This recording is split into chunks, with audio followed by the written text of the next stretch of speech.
ونستغفره ونعوذ بالله من شرور أنفسنا ومن سيئات أعمالنا من يهده الله فلا مضل له ومن يضلله فلا هادي له ونشهد أن لا إله إلا الله وحده لا شريك له لا نظير له لا مثل له ولا شبه له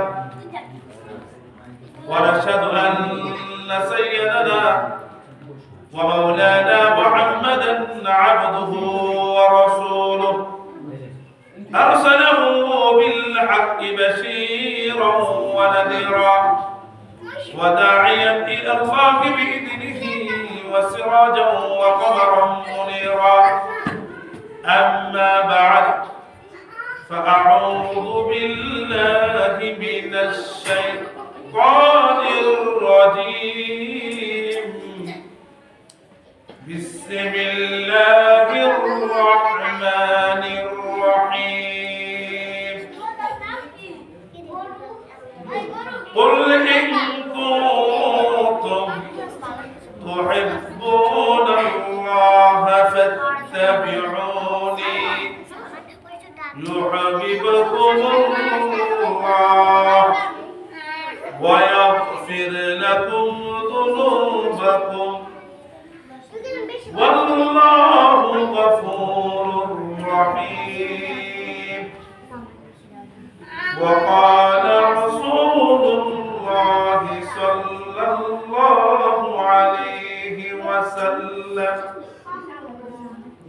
من أحب سنتي فقد أحبني ومن أحبني كان معي في الجنة أو كما قال عليه الصلاة والسلام وقال الشاعر وفي كل شيء له آية تدل على أنه عادل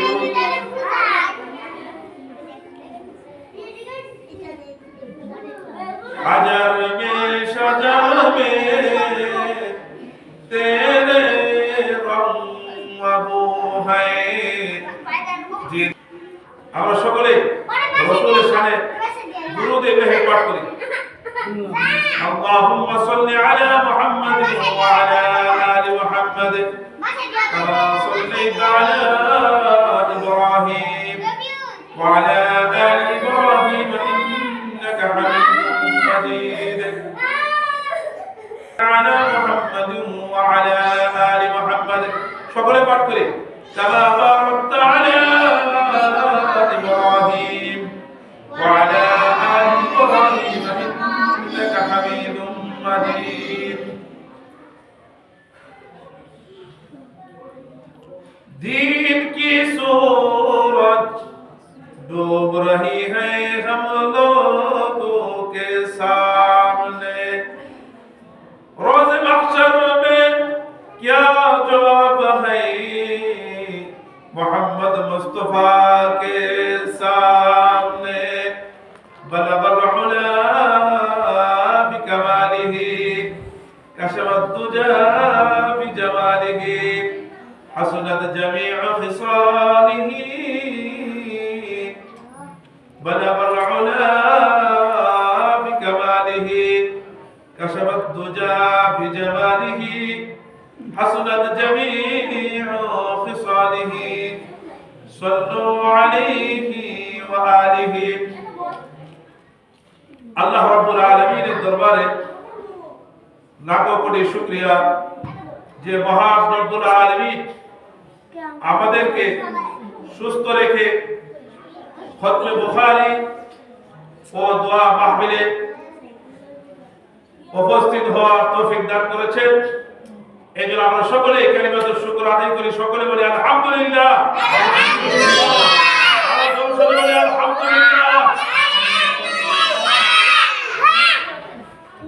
দত্তপাড়া শামসুন নাহার মহিলা মাদ্রাসা ও এতিমখানার উদ্যোগে আয়োজিত খতমে বুখারী ও দোয়া মাহফিল অনুষ্ঠানে আল্লাহ রাব্বুল আলামিন আমাদেরকে উপস্থিত হওয়ার এবং কিছু আলোচনা করবার এবং শুনবার তৌফিক দান করেছেন। আল্লাহ রাব্বুল আলামিন যাদের কল্যাণ চান, যাদের মঙ্গল চান, আল্লাহ রাব্বুল আলামিন তাদেরকে দ্বীনি মজলিসে উপস্থিত হয়ে দ্বীনি আলোচনা শুনবার তৌফিক দান করেন। এজন্য প্রিয় উপস্থিতি, আজকে আমরা এখানে একত্রিত হয়েছি যে খতমে বুখারী এবং কি দোয়া মাহফিলের জন্য। আসলে খতমে বুখারী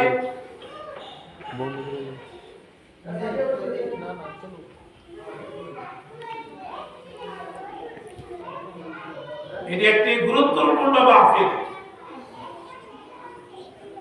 আমরা সকলেই জানি যে দুনিয়াতে খতমে বুখারী করে কি দোয়ার আয়োজন করা হয়। বুখারী শরীফ এমন একটি কিতাব, যে কিতাবটা কেউ যদি পাঠ করে খতম করে দোয়া করে তাহলে আল্লাহ রাব্বুল আলামিনের কাছে তার দোয়া কবুল হয়, গ্রহণযোগ্য হয়। সুবহানাল্লাহ। আমরা যখন হাটাজারি মাদ্রাসায় লেখাপড়া করি তখন আমরা আমাদের উস্তাদদেরকে দেখেছি,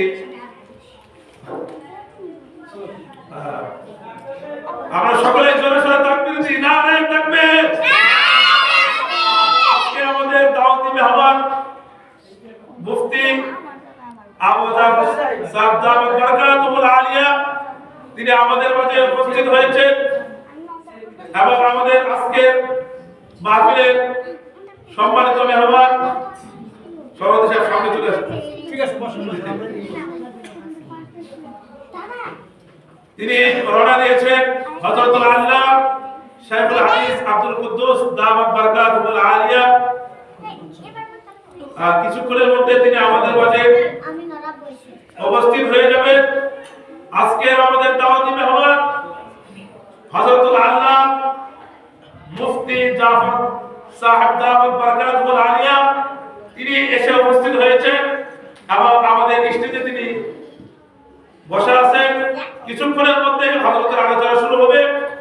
এই জন্য আমরা যারা এখনো মাহফিলের বাইরে এদিক সেদিক ঘোরাফেরা করছি, আপনাদের আমি সকলকে বিনীতভাবে অনুরোধ করছি আপনারা সকলে আমাদের এই অনুষ্ঠানে এসে উপস্থিত হয়ে যান। কিছুক্ষণের মধ্যে আমাদের আজকের দাওয়াতি মেহমান হযরত মাওলানা মুফতি জাফর সাহেব দামাত বারাকাতুহুল আলিয়া তিনি আলোচনা করবেন। এই জন্য আমাদের অত্র মাদ্রাসা নুরানি বিভাগের ছাত্রছাত্রী যারা রয়েছে তারা অতি সত্বর তারা এখানে উপস্থিত হয়ে যাও এবং আমাদের আজকে দাওয়াতি মেহমান যারা এখনো বাইরে ঘোরাঘুরি করছে আমি তাদেরকে বিনীতভাবে অনুরোধ করছি তারা অতি সত্বর আমাদের এই অনুষ্ঠানের প্যান্ডেলে আমাদের অনুষ্ঠানের মিলনায়তনে আপনারা উপস্থিত হয়ে যান এবং আলোচনা আপনারা শুনতে থাকুন। প্রিয় উপস্থিতি, আপনারা সকলে জানেন যে আজকে আমাদের এই অনুষ্ঠানটা খতমে বুখারী ও দোয়া মাহফিল তাকে কেন্দ্র করে আজকে আয়োজন করা হয়েছে। প্রিয় উপস্থিতি,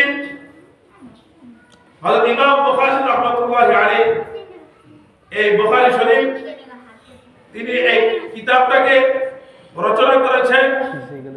আর এই কিতাবটাকে রচনা করতে গিয়ে তিনি 16 বছর লেগেছে। কত বছর? 16 বছর লেগেছে।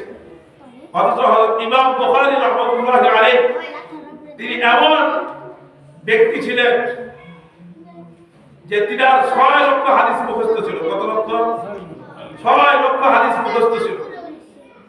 6 লক্ষ হাদিস থেকে তিনি যাচাই বাছাই করে বুখারী শরীফের মধ্যে তিনি ৭,২৭৫টি হাদিস কি তিনি রচনা করেছেন, লিপিবদ্ধ করেছেন। আর ইমাম বুখারী রাহমাতুল্লাহি আলাইহি তিনি এই কিতাবটা রচনা করতে গিয়ে তিনার 16 বছর লেগেছে। আর ইমাম বুখারী রাহমাতুল্লাহি আলাইহি তিনার বয়স যখন মাত্র 11 বছর, 10 বছর অথবা 11 বছর, তখন ইমাম বুখারী রাহমাতুল্লাহি আলাইহি ৭০,০০০ হাদিস মুখস্থ ছিল। সুবহানাল্লাহ। কত হাজার? 70,000 হাদিস। তিনার যখন কি মাত্র 10 অথবা 11 বছর বয়স ছিল তখন 70,000 হাদিস তিনার মুখস্থ ছিল। আর আজকে আমাদের সমাজে বলেন যাদের 10-11 বছরের বাচ্চা আছে এরকম 70টা হাদিসও মুখস্থ আছে, এরকম পাওয়া যাবে নাকি বলেন? পাওয়া যাবে? পাওয়া যাবে না। অথচ ইমাম বুখারী রাহমাতুল্লাহি আলাইহি তিনি যখন এরকম ভাবে ছোটবেলায় ছিলেন তখন ঘটনাক্রমে তিনি অন্ধ হয়ে গেছেন। তিনার মাতা পেরেশান, চিন্তিত। তিনার মাতা ইমাম বুখারী রাহমাতুল্লাহি আলাইহি মা তিনি মুস্তাজাব দাওয়া ছিলেন, যার দোয়া আল্লাহ রাব্বুল আলামিনের কাছে সরাসরি কবুল হতো, গ্রহণযোগ্য হতো। ইমাম বুখারী রাহমাতুল্লাহি আলাইহি ছোট বয়সে যখন কি অন্ধ হয়ে গেলেন তখন তিনার মা আল্লাহ রাব্বুল আলামিনের কাছে দোয়া করলেন যে আল্লাহ আমার সন্তানের তুমি দৃষ্টি শক্তি ফেরত দিয়ে দাও।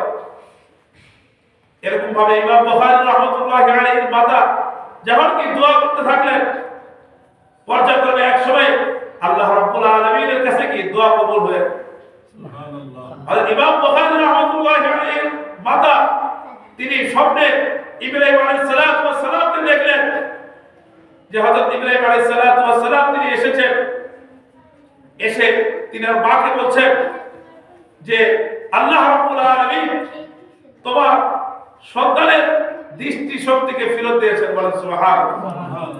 ইমাম বুখারী রাহমাতুল্লাহি আলাইহি এরকম ভাবে সকালবেলা তিনার মাতা দেখলেন যে তিনার কি দৃষ্টি শক্তি তিনি ফেরত পেয়েছেন। ইমাম বুখারী রাহমাতুল্লাহি আলাইহি তিনি এরকম ভাবে ছোটবেলায় কি হাফেজ হয়ে গেলেন। তিনার ছোটবেলা থেকে হাদিস মুখস্থ করার প্রতি কি তিনার আগ্রহ ছিল, তলব ছিল। তিনি ছোটবেলা থেকে কি অভ্যস্ত ছিলেন হাদিস মুখস্থ করা। একবার হযরত ইমাম দাখিলী রাহমাতুল্লাহি আলাইহি তখনকার যুগের শ্রেষ্ঠ মুহাদ্দিস ছিলেন ইমাম দাখিলী রাহমাতুল্লাহি আলাইহি, তিনার দর্শে তিনি বসেছেন। লম্বা চওড়া ঘটনা, যেহেতু হুজুর এখানে বসে আছে এজন্য কি আমি লম্বা চওড়া আলোচনা করব না, সংক্ষিপ্ত কয়েকটা কথা বলবো ইমাম বুখারী রাহমাতুল্লাহি আলাইহি সম্পর্কে। ইমাম বুখারী রাহমাতুল্লাহি আলাইহি তিনি ইমাম দাখিলী রাহমাতুল্লাহি আলাইহি দর্শে বসলেন। ইমাম দাখিলী রাহমাতুল্লাহি আলাইহি তিনি এরকম ভাবে হাদিসের যে সনদ রয়েছে, ধারাবাহিকতা রয়েছে, একটি সনদের মধ্যে একটি ধারাবাহিকতার মধ্যে তিনার একজন রাবী বর্ণনাকারী নামের মধ্যে কি ভুল হয়ে গেল। তখন মাত্র ইমাম বুখারী রাহমাতুল্লাহি আলাইহির বয়স 10 বছর অথবা 11 বছর। তিনি ইমাম দাখিলী রাহমাতুল্লাহি আলাইহিকে বললেন যে সাহেব আপনি যে সনদ বর্ণনা করতেছেন এই সনদের মধ্যে একটা সূত্রের মধ্যে কি ভুল হয়েছে। ইমাম দাখিলী রাহমাতুল্লাহি আলাইহি তিনি অবাক হয়ে গেছে যে একজন 10 বছরের বাচ্চা সে বলতেছে আমি এত বড় কি একজন বিখ্যাত মুহাদ্দিস, আমার হাদিসের সনদের মধ্যে ভুল হয়ে গেছে। তিনি কি রাগ হয়ে গেছেন। ইমাম বুখারী রাহমাতুল্লাহি আলাইহি তিনি সম্মানের সাথে আদবের সাথে ওস্তাদকে বললেন যে ওস্তাদ জি আপনি কি করবেন না, রাগ করবেন না, আপনি যে আপনার পাণ্ডুলিপি রয়েছে সেই পাণ্ডুলিপি খুলে দেখেন যে সেখানে সনদটা যদি আপনি দেখেন তাহলেই বুঝতে পারবেন যে আপনার এখানে কি বর্ণনার মধ্যে কি ভুল হয়েছে। ইমাম দাখিলী রাহমাতুল্লাহি আলাইহি তিনি তিনার পাণ্ডুলিপি খুলে দেখলেন যে বাস্তবেই কি সনদের মধ্যে ভুল হয়েছে। তখন থেকে ইমাম বুখারী রাহমাতুল্লাহি আলাইহি এরকম ভাবে সুনাম খ্যাতি পুরা পৃথিবীর মধ্যে কি ছড়ায় পড়ল। এজন্য প্রিয় উপস্থিতি, আজকে আমরা যে এখানে খতমে বুখারী অনুষ্ঠান ও দোয়া মাহফিলে উপস্থিত হতে পেরেছি আমরা অনেক সৌভাগ্যবান। আমি যখন হাটাজারি মাদ্রাসায় লেখাপড়া করি আমার উস্তাদ তিনি বলতেন যে একজন বুজুর্গ ছিলেন, আল্লাহ বলেছিলেন, তিনি 160 অথবা 170টি প্রয়োজনে কোরআনে কারীমের খতম এবং কি বুখারী খতম করেছেন। আল্লাহ রাব্বুল আলামিন এই কোরআনে কারীমের খতমের বরকতে, বুখারী শরীফের খতমের বরকতে 160 অথবা 170টি প্রয়োজন পুরো করে দিয়েছেন, বলেন সুবহানাল্লাহ। এজন্য আজকে আমরা যে অনুষ্ঠানে এখানে উপস্থিত হয়েছি এইটা এমন একটি অনুষ্ঠান, এমন একটি মাহফিল যেখানে আল্লাহ রাব্বুল আলামিন দোয়াকে সরাসরি কবুল করবেন, বলেন সুবহানাল্লাহ। অনুষ্ঠানে উপস্থিত হয়েছি এই খতমে বুখারী দোয়া মাহফিলে আমরা উপস্থিত হতে পেরেছি। আমরা সকলেই কি ধন্য কিনা বলেন? আজকে আমরা সকলেই আশা রাখতে পারি যে এই খতবে বুখারী অনুষ্ঠানে দোয়া কবুল হবে। আমরা সকলেই আমাদের মন ভরে দিল ভরে আমাদের যার যত সমস্যা আছে আল্লাহ রাব্বুল আলামিনের কাছে আমরা যাব, অবশ্যই অবশ্যই আল্লাহ রাব্বুল আলামিন আমাদের দোয়াকে কবুল করবেন। তারপরে অবস্থাতে আমি আলোচনা করতেছিলাম যে ইমাম বুখারী রাহমাতুল্লাহি আলাইহি তিনি এই কিতাবটাকে লিখেছেন কত বছর লিখেছেন বলেন? 16 বছর। কত বছর? 16 বছর লিখেছেন। ইমাম বুখারী রাহমাতুল্লাহি আলাইহি তিনি 6 লক্ষ হাদিসের মধ্যে থেকে 3 লক্ষ হাদিস মুখস্থ ছিল। কয় লক্ষ বলেন? 3 লক্ষ হাদিস মুখস্থ ছিল। আর 3 লক্ষ হাদিস এরকম ভাবে তিনি কি লিপিবদ্ধ করে রেখেছেন, তিনি পান্ডুলিপির মধ্যে ছিলেন। ইমাম বুখারী রাহমাতুল্লাহি আলাইহি এই 3 লক্ষ হাদিসের মধ্যে থেকে 7275টি হাদিসকে এরকম ভাবে সংখ্যার মধ্যে কি কম বেশি রয়েছে মুহাদ্দিসিনে কেরাম কি কেউ কি আরো কম বেশি কি সংখ্যা বলেছেন, যেটা আমি এখানে বিস্তারিত আলোচনা করার সময় নেই। তো ইমাম বুখারী রাহমাতুল্লাহি আলাইহি কিতাবটাকে লিখেছেন 16 বছর লিখেছেন। এই এক একটা হাদিসকে লেখার পূর্বে তিনি কি করতেন? গোসল করতেন। কি করতেন বলেন? গোসল করতেন। 2 রাকাত সালাতুল হাজাত নামাজ পড়তেন, মুরাকাবা করতেন। ইমাম বুখারী রাহমাতুল্লাহি আলাইহি রোজা রাখতেন। এরপর কি মুরাকাবার পরে যদি রাসূল করিম সাল্লাল্লাহু আলাইহি ওয়াসাল্লাম তিনাকে ইশারা দিতেন, ইঙ্গিত দিতেন, তাহলে কি সেই হাদিসটা কি এই বুখারী শরীফের মধ্যে কি তিনি রচনা করতেন, লিখতেন। কোরআনের পরে আসহাবুল কুতুব বা'দা কিতাবিল্লাহ, যে কোরআনের পরে সর্বশ্রেষ্ঠ কিতাব হলো কি বুখারী শরীফ। ইমাম বুখারী রাহমাতুল্লাহি আলাইহি কি সবচেয়ে বেশি কি ত্যাগ স্বীকার করেছেন। এইজন্য আল্লাহ রাব্বুল আলামিন এই কিতাবকে সর্বশ্রেষ্ঠ কিতাব হিসেবে কি দুনিয়াতে আজকে পরিচিত কি লাভ করিয়ে দিয়েছেন। এজন্য মাত্র হাজির ইমাম বুখারী রাহমাতুল্লাহি আলাইহি তিনি তিনার জীবন দশায় কোনোদিন গীবত করে নাই। কি করেননি বলেন? কোনোদিন কারো গীবত করে নাই। আজকে আমরা এরকম ভাবে উঠতে বসতে কি গীবত করে থাকি। এজন্য প্রিয় উপস্থিতি, এই ইমাম বুখারী রাহমাতুল্লাহি আলাইহির এই জীবন থেকে আমাদের শিক্ষা নিতে হবে যে আমরা কোনোদিন কি করব না, কারো কোনোদিন গীবত করব না। ইমাম বুখারী রাহমাতুল্লাহি আলাইহি তিনার জীবনীতে লেখা আছে যে তিনি 40 বছর যাবত তরকারি খান। কতদিন যাবত বলেন? 40 বছর যাবত তিনি শুধু মিষ্টি জাতীয় জিনিস দিয়ে কি তিনি রুটি খেয়েছেন। তিনি এরকম ভাবে অসুস্থ হয়ে পড়েছেন। ইমাম বুখারী রাহমাতুল্লাহি আলাইহিকে ডাক্তাররা বললেন যে আপনি কি করেন? তরকারি খান। ইমাম বুখারী রাহমাতুল্লাহি আলাইহি বললেন যে আমি যদি তরকারি খেতে যাই তাহলে কি আমার শরীরের মধ্যে কি বিলাসিতা আসবে। এজন্য তিনি বলেছেন লা ইনালুল ইলমি বিরাহাতিল জিসম, আরাম বিলাসিতার সাথে কি হয় না, এই ইলমে হাদিস কোরআন এবং হাদিসের জ্ঞান অর্জন হয় না। আমি আমার বিলাসী জীবনকে এই দ্বীনকে প্রতিষ্ঠিত করার জন্য আমি ছেড়ে দিলাম। এজন্য প্রিয় উপস্থিতি, আমরা কি করব? আজকে আমাদের যে আলোচনা এখন কি ধারাবাহিকভাবে চলতে থাকবে।